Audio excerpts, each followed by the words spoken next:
నమస్కారం, welcome to జనం కోసం జర్నలిజం న్యూస్. విశాఖపట్నాన్ని డివిజన్ చేసినప్పుడు కాజీపేటను డివిజన్ ఎందుకు చేయరు?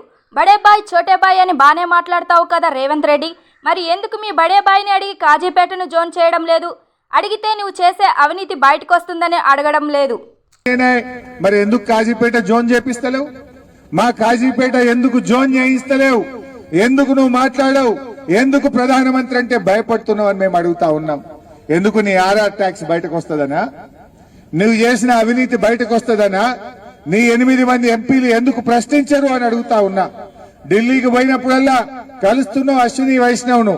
మరి మాకు రైల్వే జోన్ కావాలి మా కాజీపేట్ కని ఎందుకు అడగడు రేవంత్ రెడ్డి అని అడుగుతా ఉన్నా. ఎందుకు స్థానికులకు ఉద్యోగాలు ఇవ్వాలని రేవంత్ రెడ్డి అడగడు అని చెప్పి నేను ఈరోజు ప్రశ్నిస్తా ఉన్నా. ఇక్కడ ఎంపీగా గెలిచిన కావ్య గారు, ఇక్కడ గెలిచిన 8 మంది కాంగ్రెస్ ఎంపీలు, 8 మంది బీజేపీ ఎంపీలు ఎందుకు పార్లమెంట్ స్తంభింపజేయరు అని నేను అడుగుతా ఉన్నా. బీఆర్ఎస్ ఆధ్వర్యంలో రాబోయే పార్లమెంట్ సమావేశాల్లో, రాజ్యసభలో ఈ అంశాన్ని బీఆర్ఎస్ గట్టిగా మీ పక్షాన పోరాడుతుంది.